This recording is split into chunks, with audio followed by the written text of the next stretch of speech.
یہ فرمائیے کہ الیکشن کمیشن کا جو فیصلہ اب سامنے آیا ہے، اس کے بعد حمزہ شہباز اب بھی وزیر اعلیٰ ہیں یا اس وقت پنجاب میں کوئی وزیر اعلیٰ نہیں ہے؟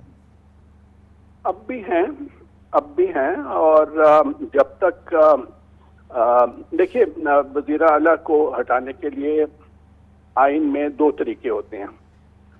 ایک تو یہ ہوتا ہے کہ آپ ان کے خلاف ایک ووٹ آف نو کانفیڈنس لے کے آئیں. ووٹ آف نو کانفیڈنس کا جو شک ہے وہ ہے 136 آئین کی شک ہے 136. اب ظاہر ہے کہ وہ ووٹ آف نو کانفیڈنس تو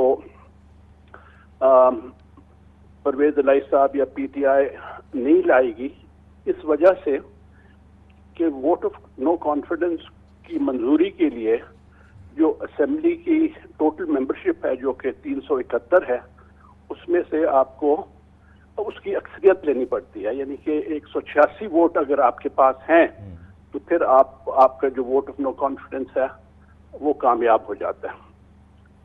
دوسرا طریقہ یہ ہے کہ جو گورنر ہوں وہ اگر سوچیں کہ جی جو میرے وزیر اعلیٰ ہیں he no longer enjoys the confidence of the assembly تو وہ پھر وزیر اعلیٰ کو کہہ سکتے ہیں کہ جناب take a vote of confidence from the assembly. اور وہ شک ہے 130 آئین کی 130 شک ہے. اور اس میں بھی جو وزیر اعلیٰ ہیں ان کو 186 ووٹ لینے پڑتے ہیں to win the vote of confidence.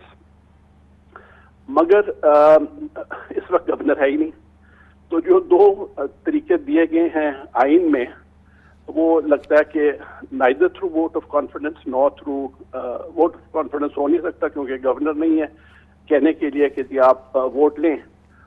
تو ہائی کورٹ فیصلہ کرے کہ جی یہ الیکٹ نہیں ہوئے. تو بغیر ہائی کورٹ کے اس طرح کا کوئی فیصلہ نہ آیا تو حمزہ شہباز صاحب ریمینز دی چیف منسٹر.